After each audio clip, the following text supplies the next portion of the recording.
Beards, Books, and Bourbon is a spoiler-rich environment. If you haven't read or listened to this book, then you should probably go ahead and do that, because we're going to talk about it, and we're going to say all the stuff that you don't want us to say.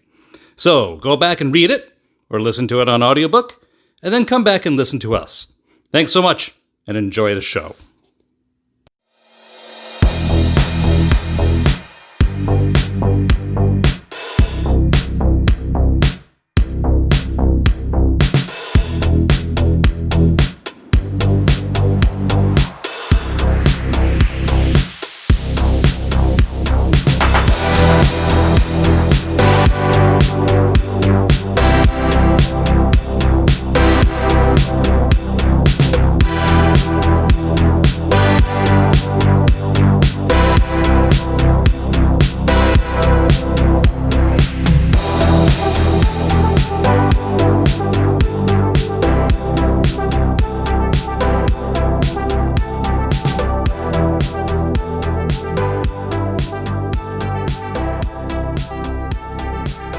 Way down upon the Swanee River. Oh my God.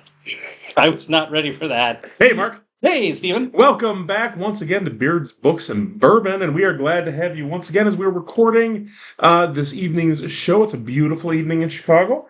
I know that everybody's keeping up on our weather reports every time we record, but tonight is a lovely evening. It's kind of like, do you remember the actor David Lynch? I do. So David Lynch, before he passed away, used to do a daily weather report on the internet. He would just turn on the camera, give the weather report, turn the camera back off. Yes. He did it for years and years and years. Yep.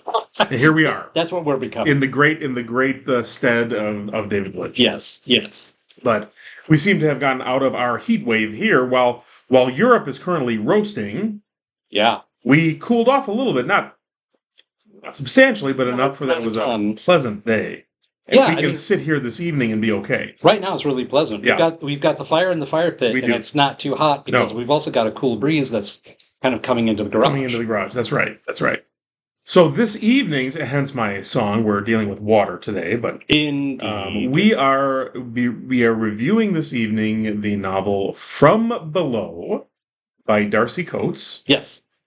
I believe it was published in 21 or 22, I think. Something like that. It's a few years old. Darcy Coates is well known for a lot of her ghost stories. Yeah. She's Australian. She is Australian. This one is taken... and a very prolific writer. Very much. There's just tons and tons and tons. Yeah, quite a bit. Yeah. Quite a bit. And this was an enjoyable one. We both enjoyed this one. I really liked this one. It's a good haunting. It has a good story. It has a good twist. There's some interesting pieces to it.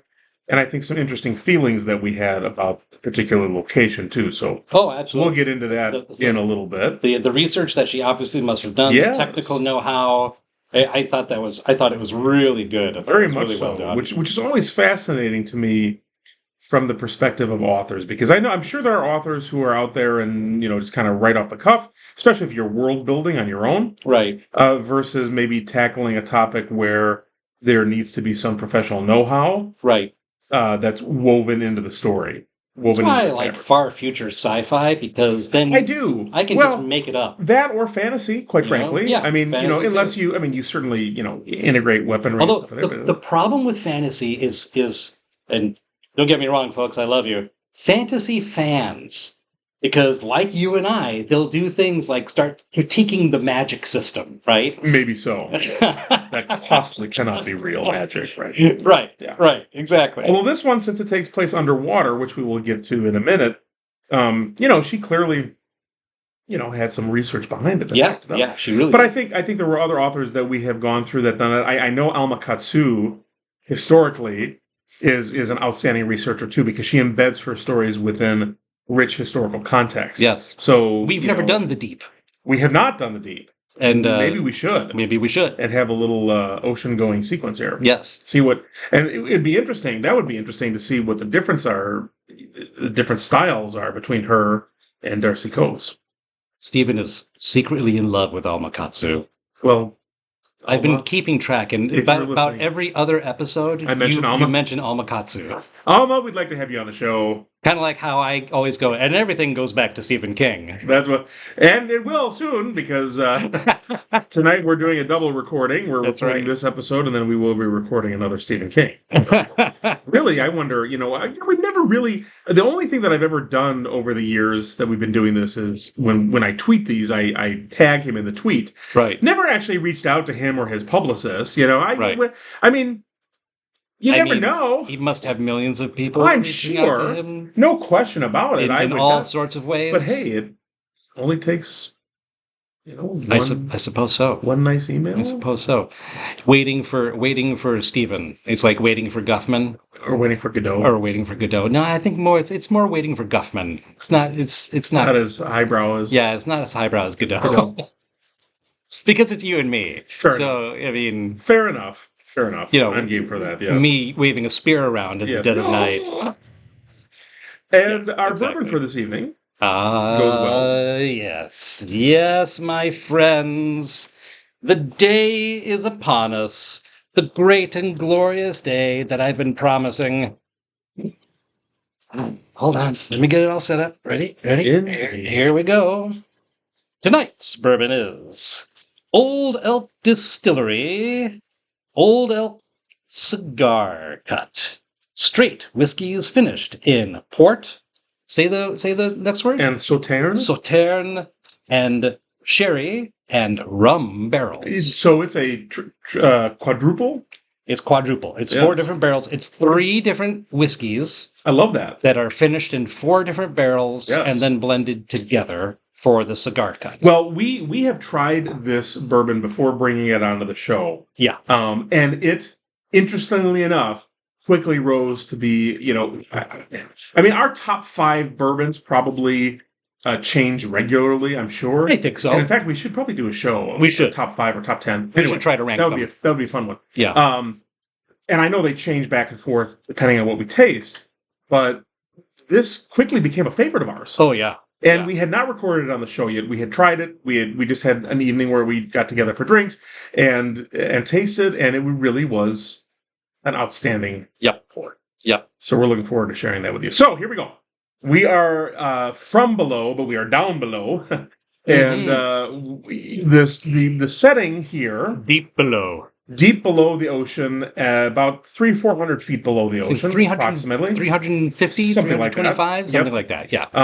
It surrounds a expedition to a shipwreck. Yes. Okay? The SS Arcadia.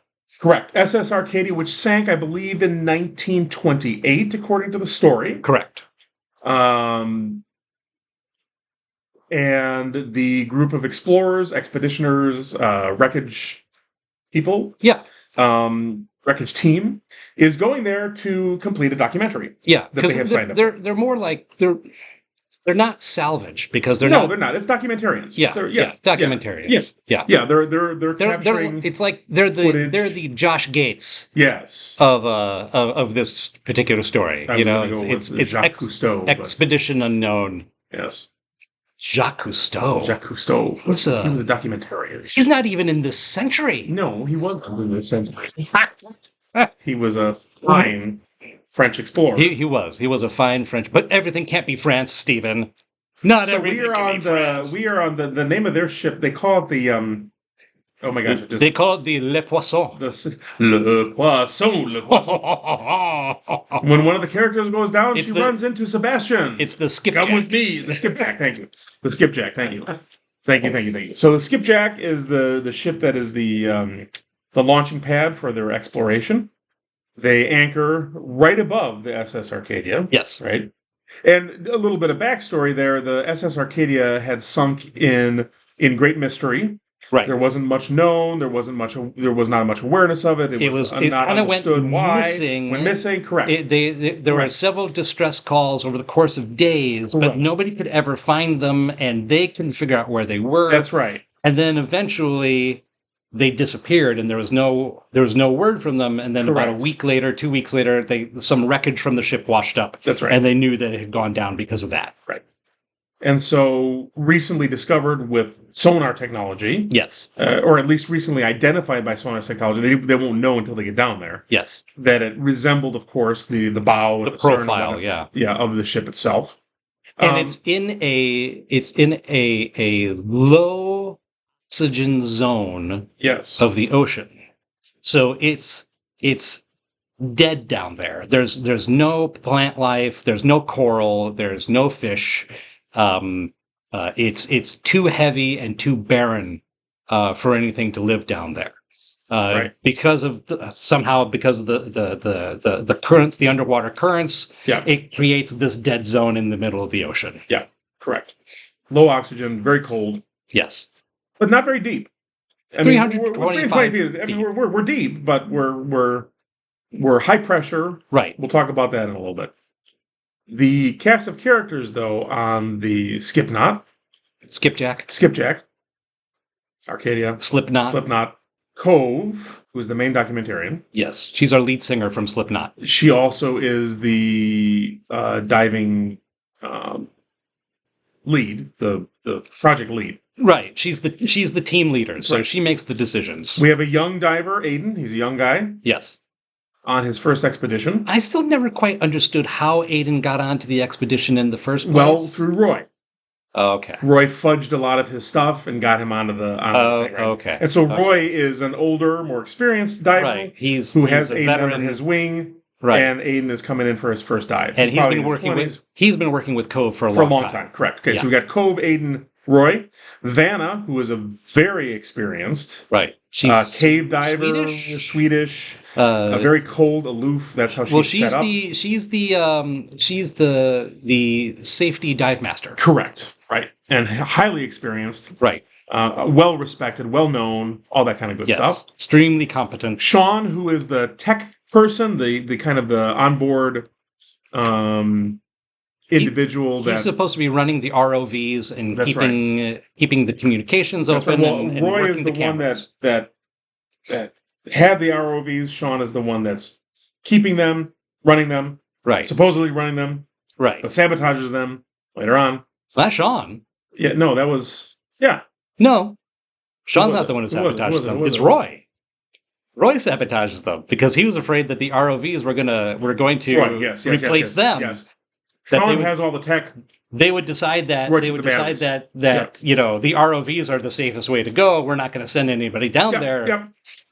And so Roy sabotages the ROVs. Which I could have should have done. Right, exactly. And Devereaux, who is the captain. Devereaux, yes. And deeply interested in this particular. And Devereaux is an old money, 0.1% high net worth individual who can do this kind of stuff. Yes. One of the, I believe he's British, and old family with old money, and so he's got the yacht that can do this. So that's our cast of characters. Yes. And the scene itself, of course, as we've mentioned, is above the SS Arcadia, and they are diving. So they're there to make a documentary. They're under contract. Yes. With a Vivitech company, and Cove. It's like Discovery Channel. Yeah, and Cove is responsible. They're all responsible for getting a certain amount of footage. From below. As you would imagine, this would be a documentary that probably comes up on Netflix or something. And, I love those documentaries. I get concerned when those documentaries turn into, they show the same footage over and over again. Yeah. Kind of keep going back to the same thing. You get about 15 minutes into it, and all of a sudden it starts it's the same pictures coming back again. Yes. But so their charge is to get good footage. Which I would watch this documentary, in fact, if it was on. Oh, I know, right? This kind of stuff is fascinating. It does sound fascinating. The danger part here is the dive. Right. The danger part is because it is a highly risky, high pressure dive down into freezing water. No oxygen. No oxygen. There would be anyway. They have to wear dry suits, so they're wrapped in layers and layers of wool. I think wool is on the inside. Yeah, wool's on the inside, and then the dry suit on the outside. Right. And so they've got. It's not just like it's not like a wetsuit that keeps water out. They're insulated like parkas. Correct. Yeah. So that they're not open to the elements of the water itself. Yes. Their mothers dressed all of them, and then they couldn't put their arms down. Let's start with this. We're floating. Everything floats down here, Georgie. What's the matter, Randy? I can't put my arms down. Not one of my favorite shows. No? No. I love that movie. No, I can't get into it. I love that movie. I'm sorry, America. I know. There's some people that just can't do it. Christopher hates that show. Yeah, I'm with him. Yeah. I can't do it. All the other ones I can do, but that one I can't watch. Yeah. I can't. So let's get this out of the way here now, because Darcy Coates does an awesome job of describing the process of diving, the technical know-how, but what even stands out more is just the abject, isolation. You are isolated. I think I read a review somewhere that classified this as claustrophobic. Oh yeah, absolutely. The ocean itself is the last undiscovered piece of this planet. We know very, very little about the depth. Mm-hmm. Something along the lines of what, 5-10%, if that. If that.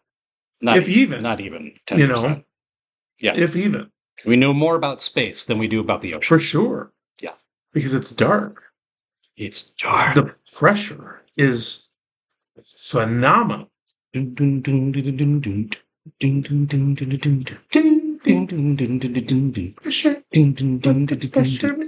Okay. Thank you. David Bowie. Thank you.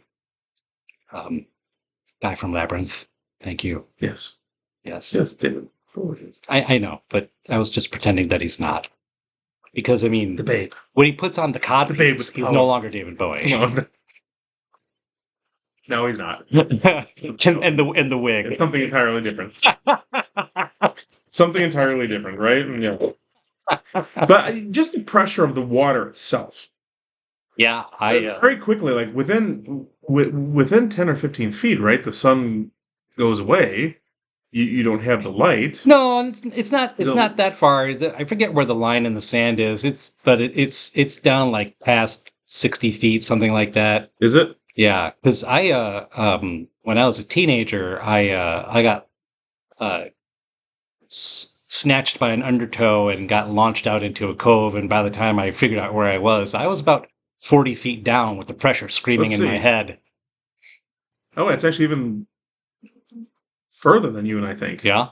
100 feet? 656 feet.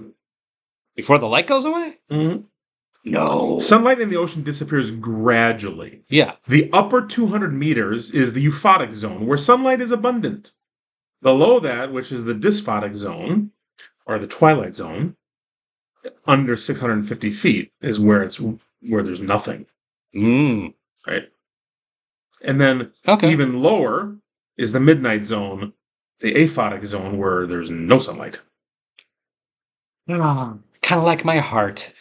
It's aphotic? Yes. No light. There's no light. It's just pure blackness. Black like your soul. That's right. Yes. Exactly. Head like so a just hole. That, Head just like that, a hole. Even dark as your soul. She could have just written about the diving. Right. And I would have been terrified enough. Yeah. It is the one thing that I think, water is fun. We enjoy swimming pools.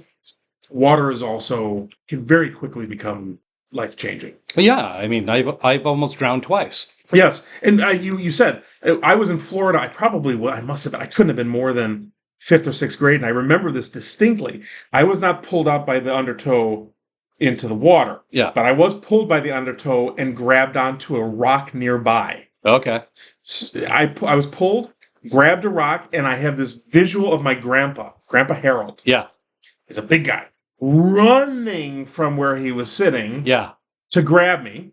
Yeah. Essentially pulling me out from the rock. And as we walk back up the beach, he's like, "Don't you ever do that again!" And giving me a smack in the butt. Right. But you don't. And to your experience too, it's instantaneous. Yeah. Well, we were. And you don't. We were in Maui, Yeah. I was 15. Yeah. We were body surfing because we don't have boards and we wouldn't know how to use them if we did. And I got on this wave that was particularly higher than the other one. Yeah. And then it dumped me down into this coral reef that had grooves carved into it from the undertow. Whirling. And it launched me like a torpedo out into the cove. Yeah. And the pressure is screaming. I'm already out of air. And I literally push off the bottom of the cove and start swimming for the surface. Yep. And like my vision was blacking out by the time I reached the surface. And when I got up there, I could hear my dad and my brother screaming for me because I got dumped and then disappeared and they couldn't find me. Yep, and they couldn't see you. Because I was about 50 yards away. And it could have been that you would never have been found again. Yeah. That's the thing. Yeah. That's the thing. It happens quickly. And at these depths where these explorers are going, it's even less sure of where you are. Mm-hmm. You don't have any landmarks. No, sometimes you don't even know which way is up. Correct.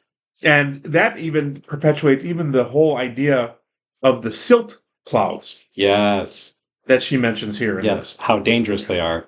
Terribly dangerous. Yep. And I never would have thought that too. And I don't think I would. I mean, obviously I know what silt is, but what's interesting about it is that it could take days for it to settle back down. Right. Right. And you don't think about that because it's suspended in liquid and it's not, it's not falling directly back down to Earth like you get a dust cloud up here. Well, because where it's at, inside the ship, there's no currents. No. So there's no movement of the water. So there's nothing to push it. Right. It's just going to float right there. There. Where you moved it. Until it lays back down, which could be forever. It's like a haboob. Yes. Which is the dust storm on the planet. Right. But say that again? The haboob. They're called haboobs. Thank you. You're welcome. Appreciate that. Good night, everybody. Bringing you some cultural terms. What's that? Standard and practices are at our door? That's right. Haboobs? Where are we? I'm just wanting to let you know that you can't say that. Not on this show. Not on this show. So I think what's particularly interesting, and you had mentioned earlier about how prolific an author Darcy Coates is, and if you go through her, through her catalog, a lot of them share similar titles that are inspired by, like Shirley Jackson, stuff like that, right? Yeah, well, she's into haunted houses, and she's always looking for a new way to haunt your house. That's right. Yeah. This one is the haunting of the ship underwater. Right. And the setting itself is enough of a terrifying element when you're in an unknown home, building, location. Here you're adding the massive pressure of the water on top of you, pushing down on you, the darkness of the underwater, the silt itself, and the exploring of an unusually wrecked ship. Which doesn't look the way that it's supposed to look on the inside because it's been wrecked. 100 years. Yeah, and or more. And it's in pitch black. Correct. And it's tilted funny, and stuff, when it went down, stuff got moved around, stuff broke off, things get piled up, and, in the choke points. And so it can be disorienting, confusing, and super dangerous. Well, and I think Cove and Vanna, mentioned this multiple times. Yeah. They mentioned the disorientation of location. Right. Not sure if I'm looking up or sideways or down. Vanna, Well, there's also nitrogen narcosis. Right. Nitrogen on the surface. It's I know, but nitrogen on the surface is harmless, right? Unless you suck on it. It's an inert gas for us. Correct. We breathe it all the time.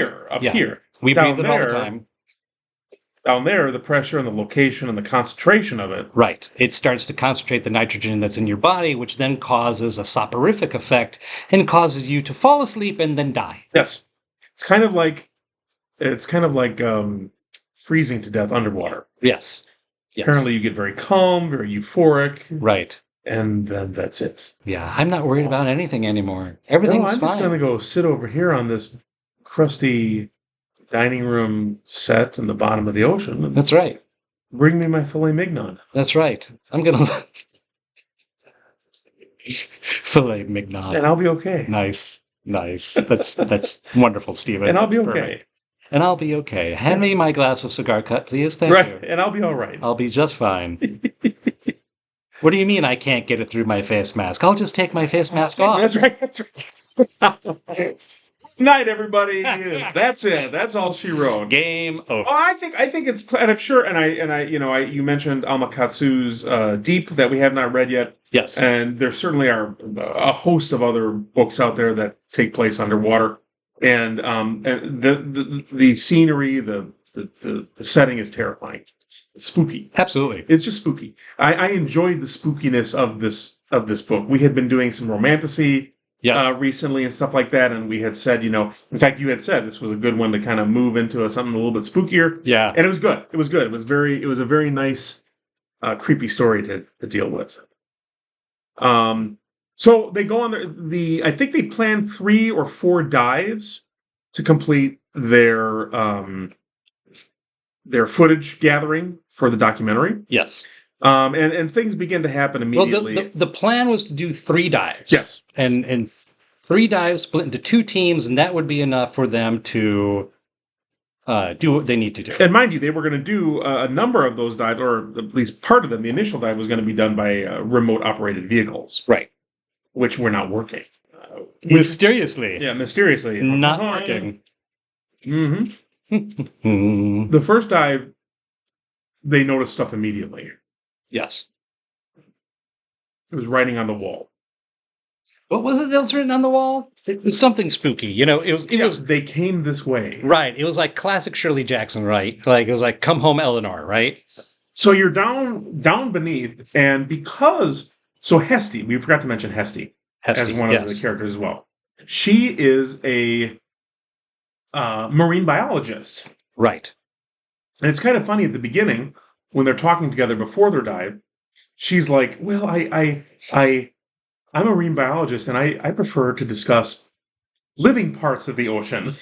Right. Right. And then she goes into the kind of the educational piece about this part of the ocean, that there's no oxygen, it's cold, no currents. So even though the ship is decaying over the course of more than 100 years, a lot of pieces and parts are still well intact. Right. Because there's no oxygen or bacteria to eat away at it. So in this hallway, this corridor, they discover the initial writing on the walls. But it's carved essentially into the wallpaper that was on the walls. The wallpaper is mangled and kind of floating and hanging and, kind of shredded along the walls itself, along the corridor, where it gives it that kind of haunted mansion creep. Right. But you can still make out the writing itself. You can still make out the lettering enough that there's, they came this way, and then there's arrows that are drawn down, pointing in particular junctures. Yes. In the corridor. Yes. And so you have that don't come this way type of warning. Right. No, absolutely. Behind this door. When you get the sign that says, death this way. Yeah, keep out. What is it from Big Trouble in Little China? Lords of Death down that alley? Lords of Death down that alley. Yeah, that's right. Mm-hmm. Well, it's a message that echoes into the past. Which then we go into the past, and suddenly it's 1928, and it's about 2 weeks before the sinking. Yes. And that was brilliant. I loved that. I loved the back and forth. I always enjoyed the back and forth. When a story calls for that, I enjoy when the writer brings us back to the historical piece of the story. Alma Katsu does that. Mm-hmm. Thank you, Alma. This is an episode that is ingratiating you. All things come back to Alma Katsu. Yes, they do. I'm telling you, I'm going to download Deep now. And so we get about 10 to 12 days before the Something sinking like that, yes. of the Arcadia. It's a little more than a week before the sinking of the Arcadia. And each flashback, each historical flashback brings us closer to the day of the sinking, and each flashback is a significant unraveling of what's happening. Yeah, I kind of the way I felt that it was going is like, in the present day, the divers are going down deep to the wreckage, and in the same time, in the flashbacks, the crew is going deeper and deeper into this dark place. Yes. Where mentally, emotionally, people are becoming paranoid. Yes. People are becoming listless. They can't sleep. Members of the crew and the passengers are starting to disappear. Yep.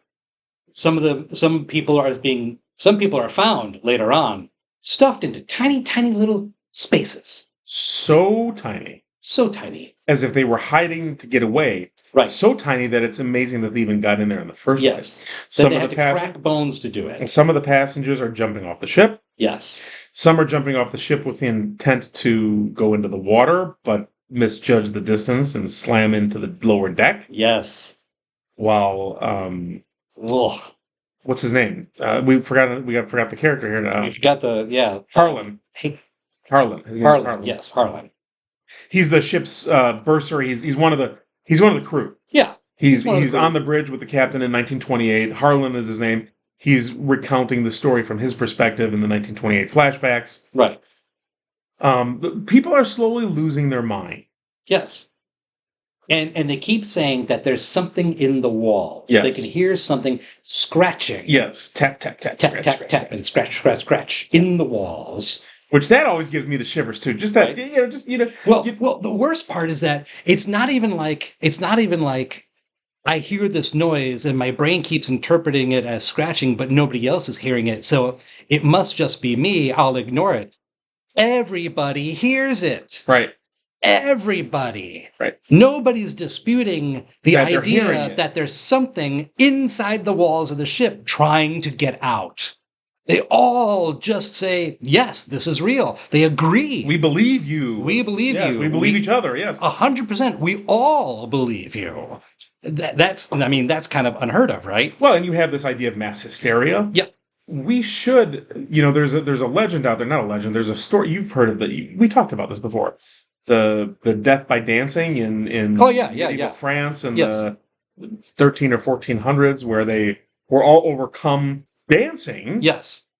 It's like they were cursed or something. Until they died. Now, I have not delved into the story itself. Until they collapsed and died. Yes. But that might be, maybe that'll be for our new podcast. Yes. Interesting stuff. All right. 30 minutes. We need to get the bourbon. It's time. All right. I'm sure they had a bottle of this in 1928 on the SS Arcadia. Probably had something like it. But maybe not. I don't know.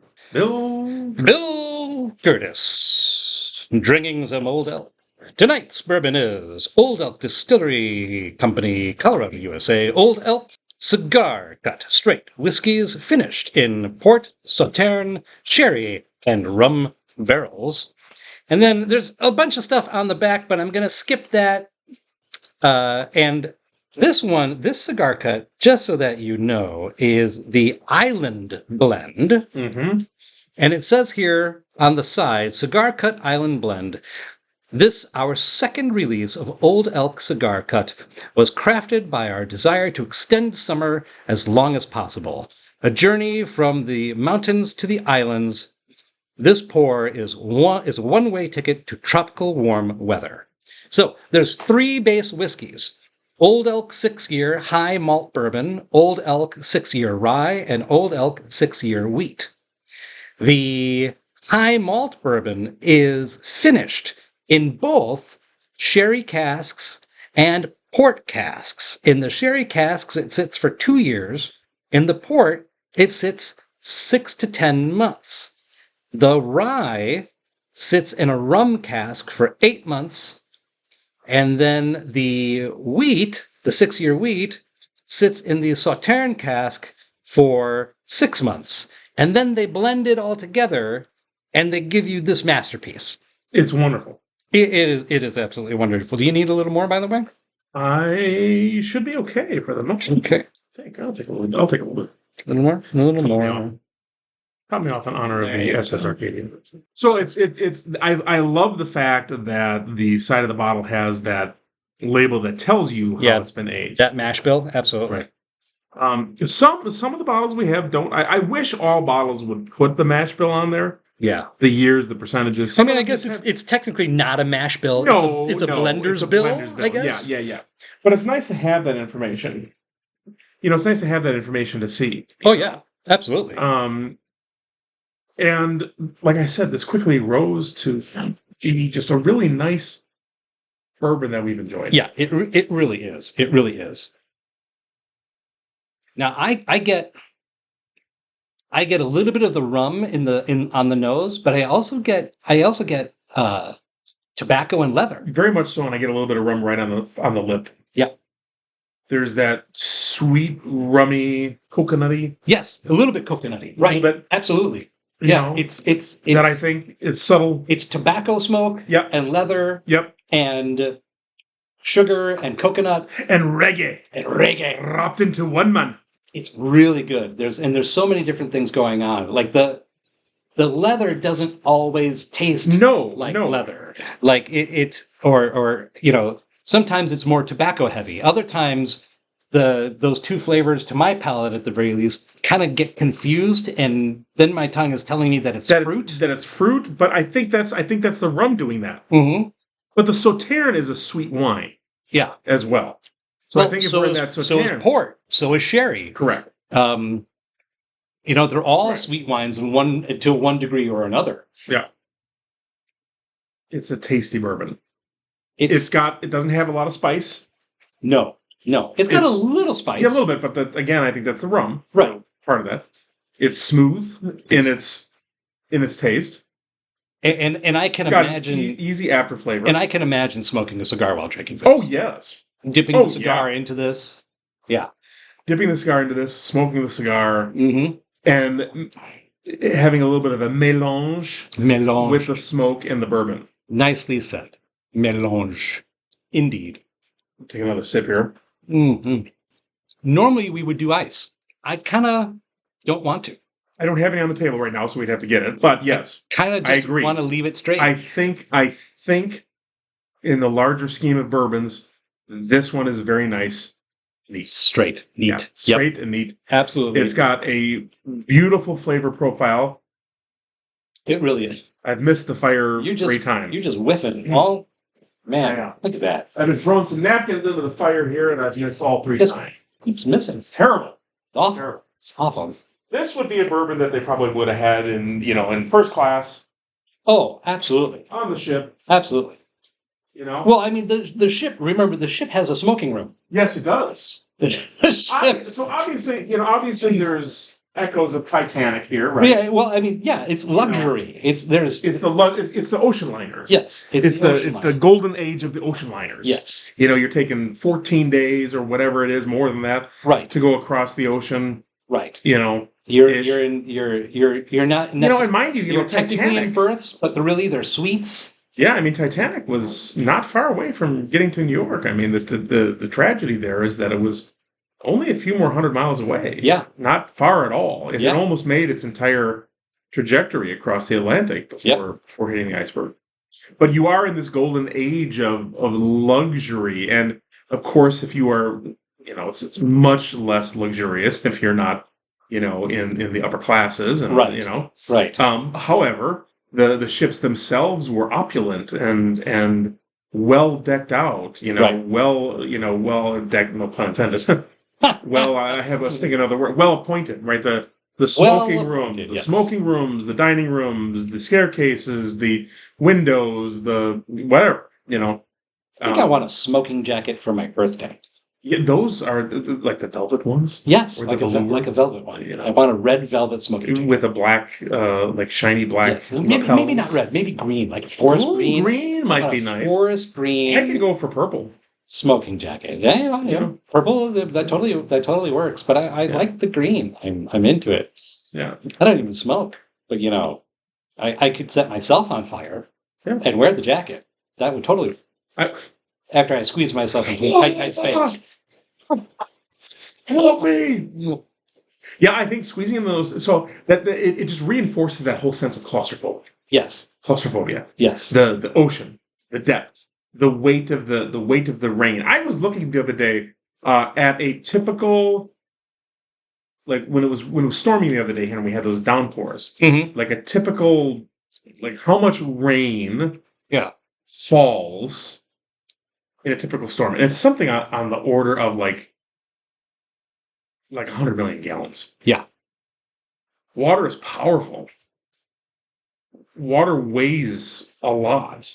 And the pressure, because it's atmospheric pressure, that's as you go down, the atmospheric pressure increases on your body. Right. And you're essentially being pressed down underneath the weight of the ocean. Right, of the water. Yeah. Yep. And just that, and so that crawling into those spaces and a boat in and of itself, even the massive ships that are out there today, like the cruise ships of Carnival and whatever, that are casinos on the water. You're still claustrophobic. You're on a ship in the middle of the ocean.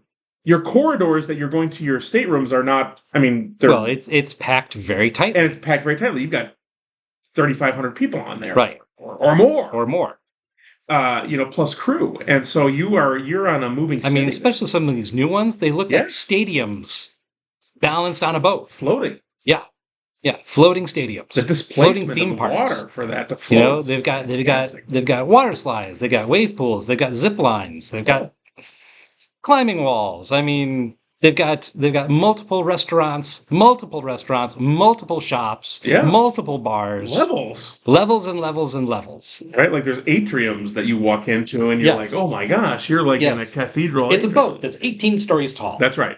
That's right.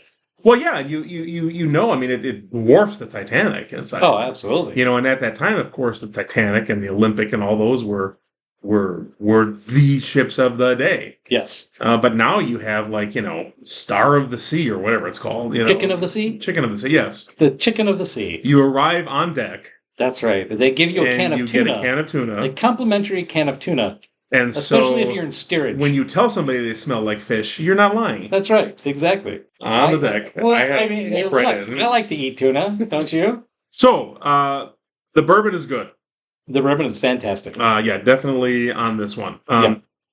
So as they become quickly aware that things are weird on the ship, they also discover...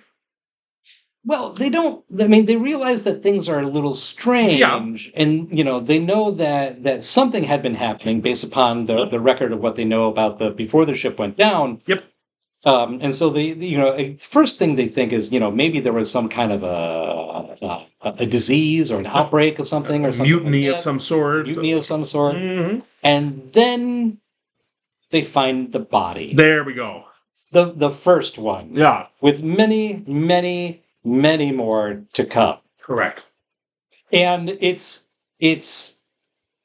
mummified in a way, but it's not decomposed. And what they are used to seeing is, like if you go down to the Titanic, right? If you see the ROVs have gone down to the Titanic, you will find somebody's shoes and their clothes laid out perfectly straight, right? But the body isn't there. It's because the pressure from the water has disintegrated the bones. Correct.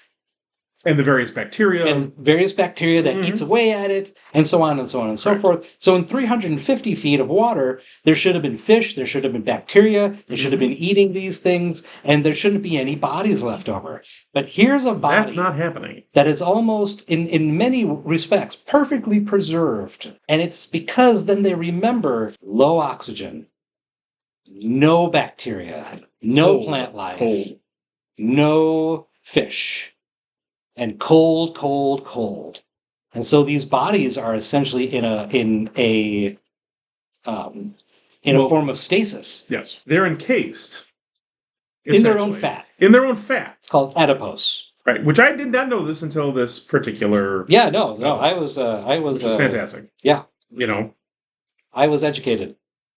Adipose, apparently as the body decomposes... Yeah. The oils and the fats seep out through the body. Right. And it creates a shell. In which case, in the normal process of be waxy, glossy. Yeah.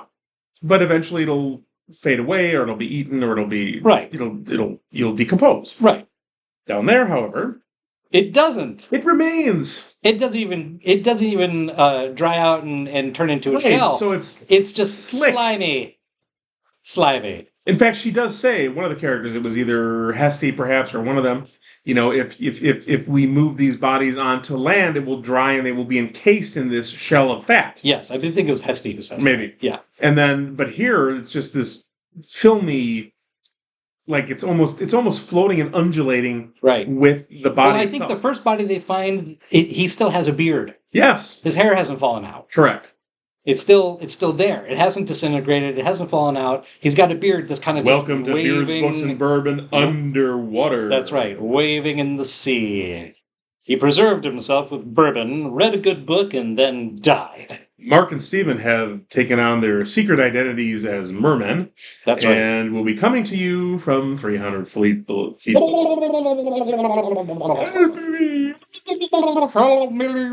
Onto the sea. Onto the sea. Well, I get this. I get I also get this sense of like, the Cthulhu character in not Cthulhu, but in Pirates of the Caribbean. It's Davy Jones. Davy Jones. Thank you. Yeah. With with kind of that slimy octopusy kind of look absolutely. To it. And so, but it also like glows as the light is refracting off of it, right? And the body is floating towards them, almost like it's trying to get to them, right? And they're like, "Well, that's creepy. Let's go." Right. And so they leave. Right. That's the end of dive 1. Right. And that's enough. That's enough. And somewhere along the way, also they find on dive 2, they start finding all the other bodies. Correct. All the people who have died before the ship went down. Correct. That are wrapped in linen sacks, in the way that you would do in the classic naval tradition. You're wrapping them in sailcloth. Right. And holding them. Until you arrive. Yes. At port. Yes. Yeah. And every now and then they think that they find a body that's underneath a bed. And they know because the arm kind of floats out and it kind of looks like it's moving towards Grab them. Yes. Yes. And there's another point where they're down in the, I think they're in the holds, and the holds are massive. They're like they're like 2 or 3 stories tall. Right. They're supposed to have all of these catwalks and whatnot, and those have been all knocked down or knocked out of skew, and so they're rising up through that, trying to find a way out. And at one point, one of the divers sees an arm slowly kind of float out from the shadows, like it's reaching for them, and they decide not to say anything. And then dive 3 happens. Yes. Oh, dive 3. And that's when all the zombies come to life. Well, and correct. And is that the point where we have maybe we'll save this for the oops episode. Yes. So whatever you're going to say, don't say it. Yeah. Just find a new topic. Yeah, and if I hear you starting, then just I'll stop. Throw something at me. Yeah. Yeah. Exactly. But all the zombies, so they're all starting to lurch forward. Yes. Towards them. Yes. In an organized manner. Right. They're using strategies. They're cutting them off from their exits. Yes. They're cutting their dive down lines. A particular corridor. Yes. They're using search patterns to find them. Yes. It's like there is an obvious level of intelligence going on. Right. Which lends itself to the fact that we become aware that there were some bodies on the ship. Right. From construction time. Yes. Yes. Inside the walls. Inside the walls. Mm-hmm. And you have to imagine that during the construction of a ship, accidents happen. Well, particularly back then, life was cheap. Life was cheap. You fell in between. There's a space in between the hull. Yep. The outer hull and the inner hull. Yep. And it's very tight and it's very big. If you fall in, there's no getting you out. And so they don't even bother to try. You're part of the ship. Yeah, they don't even bother to try to get them out. Right. They just close it up. Yep. And so, and then you go back in time to 1928 and you see that, there's something on the walls. And so they start cutting into the inner hull of the ship, and sure enough, they start finding bodies in the walls. Yes. And And this is in 1928. This is in 1928. But consequently, they're also cutting through the hull of the ship. Yes. Yes. They're weakening the ship. And letting water in. Yes. And therefore... Yes. Whoops. We begin to sink. Right. But so you've got bodies in the walls, then you've got bodies in the hold, then you've got bodies in the staterooms, and you've got bodies down the corridors, under the beds. And they can see you, they can hear you, right? So there's one part where they're trying to evade one of the zombies. Yep. Mm-hmm. And it doesn't have the top of its head. Its head was caved in. It has no eyes. It was from the mouth down, or from the lip down. Yes, it has no eyes, but it does have ears. Yes. And so it's listening for them. And when it hears a noise, it turns in the direction of the noise. Right. And again, remember that this is all happening underwater. Right. So there's all this very ethereal, surreal kind of thing going on. It's in the dark. It's really tight. And all of you are just floating like you're in space or something. And you can only move slowly because of the weight of the water. Right. And then the silt gets in the way, and then the batteries on their lights start to die. There's that supernatural element, very much so, where the energy is getting sucked out of the batteries, the lights are flickering. Yes. And of course they're starting to panic, so they're using up oxygen. Yes, yes, yes. Oh. And Vanna, who is the safety specialist, is very quiet, generally very aloof, very, stoic in nature. And she is getting concerned. Yes. In these moments. So there is a part on dive number 3, the part where Aiden, where Vanna has Aiden, and she calls to Roy and Cove and says, Roy and Cove, I cannot help you. Find a way out. Get to the surface. I repeat, I cannot help you. And just the way that was written, I felt like this sense of dread, like, oh God. She went with him because the captain, Devereaux, asked him to retrieve something from the holds. From the holds. Yes. And we'll let the readers do that. Yes. And they got into danger, right? They did, and it became a panic. And then it became then it became the underwater zombie apocalypse. Well, I think the panic piece to this whole thing is just totally relevant, but like spelunking, or cave searching, or cave dive, whatever you want to call it. Yeah, is a terrifying hobby to me. I don't know why. I don't know why. Why would people do that? I don't either. And there are people, not only I can understand maybe if you're exploring a cave where you are able to essentially stand in. Right. What about the parts of the caves where people are slinking through to get into an inner chamber? Right. But you have to go through a small little gap of half a foot on your stomach underneath the rock above you. How is that? Who's getting charged up by that? I don't understand. I don't understand. But then again, I have claustrophobia, so but I just don't. I don't understand the adrenaline draw of something like that, because you are literally there. There was a story. There's a famous story about a guy who got stuck face down. Yeah, he could not move. He died. Right. They couldn't get him. He couldn't get back out because he couldn't push himself back out. Right. How awful. Ugh. Yeah. I would not want to go that way. No. Yeah. Your last moments are sheer terror. I think that my last moment would be I can't believe I got myself stuck in this hole. Well, right. But then you essentially will die slowly. Right. Ish. Well, you suffocate. Yeah. You eventually suffocate. Because of the way that your body's positioned and the flow of your blood and blah, blah, blah, blah, blah. Yep. Yeah. You asphyxiate. How awful. How awful. It's not how I want to go. So there's a couple things at the end of the book that I was thinking we would talk about, but I don't know. I like encouraging our readers to go and explore these books because there is a twist at the end as well. Do you hear that, readers? Go and read. They go and they go down again, right? But for they do. Well, there's reason. There's a different reason. They go down. There's a fourth dive, which in the book is called the final dive. Right. Which it's like, well, how many of them are going to die? Right. That was my first thought. Right. Right. Like I wonder if all of them will die or if one will escape. Yeah. Yeah. And so I just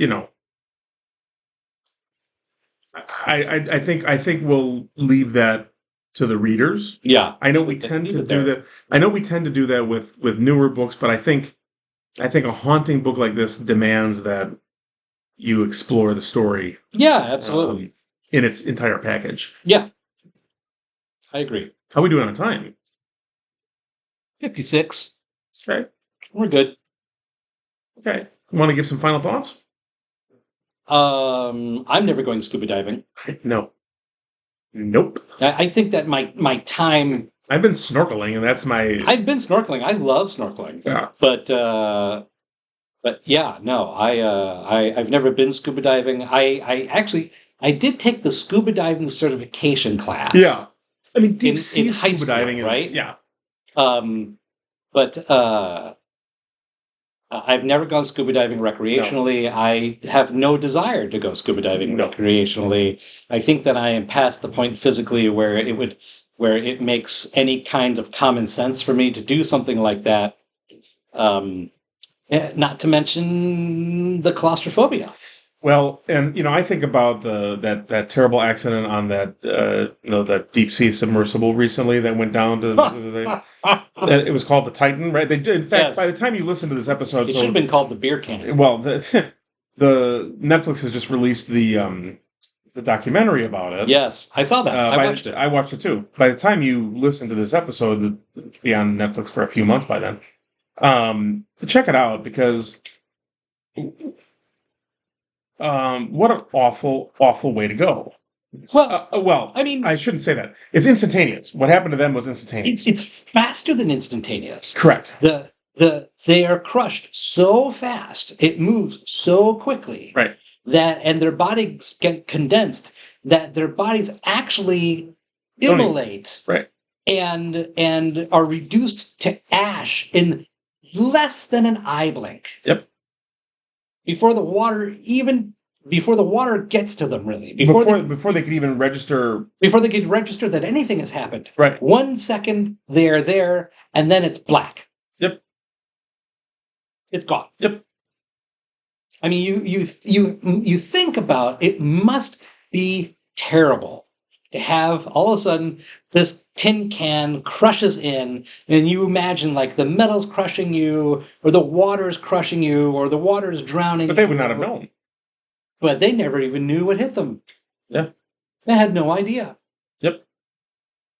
They were gone. They were gone. Nothing left. Nothing remains. Yep. Except for pieces of the hull. Right. But nothing organic remains. Nope. It all got crushed and burned. And then swamped. That was it. Yeah. Reduced to particles. That kind of sucks because I don't want to be like in mid-sentence when I suddenly vaporize. Right. But I'd like to get the full thought out. But finish your sentence? I want to finish my sentence. And maybe say something like, to infinity and beyond, huzzah. Goodbye. Goodbye. Good night, everybody. Good night, everybody. And then gone, right? Yeah. But you don't even have that. No. Mm-mm. So yeah, I mean, it just reminds me. I mean, it's just. What was your final thought? I don't know. I was kind of riffing off of your final thought. What were you saying? No, you started. Did I? I thought you did. Did I? I think so. Maybe so. Anyway, we're old. I just enjoyed it. It was a refreshing ghost story. Yeah, it was a new twist. It had a new twist. I really enjoyed it. I did. Yes. I did. It had a new twist. It had a underwater element that was terrifying. Yes. And fascinating. And very plausible in terms of plausible. Going through very much so. Talking about the decompression process going up, they'd have to stop 12 times. All the way up. The way up, on the way up. Right, so that you don't bubble your... Yeah, it's like half an hour for every time that they stop. It's like a 2.5 hour trip back up to the surface. Yeah. Something like that. 15 minutes, I don't know. Something like that. Right, anyway. So you can't just... No, you can't just go to the surface because you'll get the bends and then you'll die. Right. I really did enjoy that. The realism of the technical issues that they had to face and endure. Just like the talking about the spreading of the silk cloud, right? Yeah. You make the smallest movement that you think is innocuous, and then suddenly it's not. It's not. It has a profound effect on the environment, a really dangerous one. I mean, there's two different kinds of fear going on in this book, because you have the supernatural fear, but long before the supernatural fear starts to catch up, you've got the real world fear. You've got the real world fear of humans are squishy and pretty much every environment is trying to kill them. Right, and oh my God, we're 500 feet down or whatever it is. Yeah, and it's like, Jesus. Go into the ocean, it's trying to kill you. Go into space, it's trying to kill you. Be on the planet. Right. Go to the swamp, it's trying to kill you. Yes. Go on a mountain, it's trying to kill you. The bourbon is a winner. Oh, man, that bourbon. I enjoyed this very, very much. Kind of like we decided to keep it straight and neat on this one too. No ice. Absolutely. And I think that's the right call. Absolutely. I really do. I think we're always willing to experiment with the other bourbons, but for whatever reason, this one speaks out. I think we've done that with a few at this point. You may be right. I think we're getting to the point with our palate where we kind of know. And there's a couple times when we did it and we put the ice in and we're like, we're not doing that again. Yeah, kind of regret that. Yeah. Yeah. Make sure you check us out on all of our social media platforms. We've got, well over 1,000 followers now on TikTok. We do. So at Beards Books, at Beards Books on TikTok. Right now, my son is giggling and saying, "I've got 1,000 followers on TikTok." He does. He's got a lot of followers on TikTok. We've got 1,050, 1,050. But I mean, he's also got the guns. He's got the gun show. I guess so. Yeah, it's what happens when you're young and hot. I guess. Yeah, not us anymore. No. Sorry. No. Yeah, that's okay. Yeah, you could just live. Our listeners appreciate our wisdom and wit more than my guns, the suppleness of our bodies. Yes, indeed. Well, we're on Twitter, or X, formerly known as Twitter, Facebook, all over the place. Check us out. Leave us some stars. Give us some ratings. We love it, love it, love it. We're on all the podcast platforms. Yeah, check us out on all your podcast platforms, wherever you download your favorite podcast. We would be honored to be on that list. Your homework is to find 2 people to tell about the podcast. Yes. This week, 2 people. We want to see the numbers. If you play the podcast for them on their player, we will see the numbers. Yes, we will see the uptick. Yes, Find 2 people, show them the podcast, have them start a show, and we'll know that you did it. That we will. So whether you are burrowing in the walls or not. They're in the walls. They're in the walls. Always remember, if you're not listening to Beards, Books, and Bourbon. They're in the walls. They're in the walls. And you're doing it wrong. They're in the walls. Everybody. Night.